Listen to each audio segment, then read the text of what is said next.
የኢትዮጵያ ንግድ ባንክ ለኢትዮጵያ አየር መንገድ ግሩፕ ሰራተኞች መኖሪያ ቤት ግንባታ 27.8 ቢሊዮን ብር ብድር ለመስጠት ተስማማ።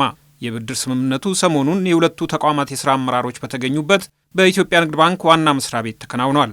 የኢትዮጵያ ንግድ ባንክን በመወከል ስምምነቱን የተፈራረሙት የባንኩ ፕሬዝዳንት ተወካይና የኮርፖሬት አገልግሎቶች ኤክስኪዩቲቭ ምክትል ፕሬዝዳንት አቶ ኤፍሬም መኩሪያ እንደተናገሩት የኢትዮጵያ ንግድ ባንክ የሁሉንም ህብረተሰብ ፍላጎት ማሟላት በሚያስችል መልኩ የብድር አገልግሎቱን ተደራሽ እያደረገ ይገኛል።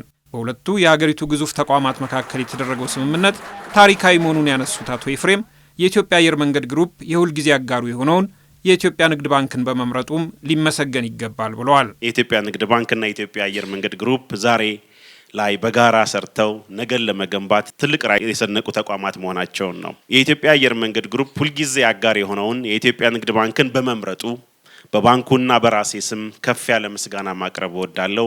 በቀጣይም ዘርፈ ብዙ ግንኙነታችን ተጠናክሮ እንደሚቀጥል እምነቴ የጸና ነው። የኢትዮጵያ አየር መንገድ ግሩፕ ዋና ስራ አስፈጻሚ አቶ መስፍን ጣሶ በበኩላቸው 5000 የሚሆኑ የአየር መንገዱን ሰራተኞች የመኖሪያ ቤት ግንባታ ወጪ ለመሸፈን የኢትዮጵያ ንግድ ባንክ ፈጣን ምላሽ በመስጠቱ በአየር መንገዱ ሰራተኞችና ማኔጅመንት አባላት እንዲሁም በሰራተኛ ማህበሩ ስም አመስግነዋል።